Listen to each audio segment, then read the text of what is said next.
ஒரு பழைய மலை கிராமத்துல எழில்னு ஒரு பையன் இருந்தான்.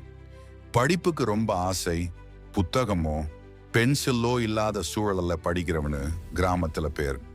அவன் தினமும் மழை, வெயில், புயல் எல்லாம் வந்தாலும் மலையை கடந்து பள்ளிக்கு போயிடுவான். ஒரு நாள் ஆசிரியர் அவனிடம் கேட்டார், எழில, நீ இவ்வளவு கஷ்டப்பட்டு படிக்கிறது ஏன்? எழில் சிரிச்சு சொன்னான், சார், நான் கற்றதெல்லாம் என் வாழ்க்கையை நல்லதாக்கணும்.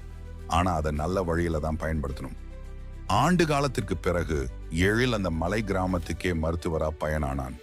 கொடுமையான நோய் வந்த காலத்திலும் பணம் இல்லாதவர்களுக்கு இலவசமா மருந்து கொடுத்தான். ஒருவர் கேட்டார், நீ இவ்வளவு கற்றிருக்க, எதற்கு இப்படி பிறருக்காக வாழ்ற?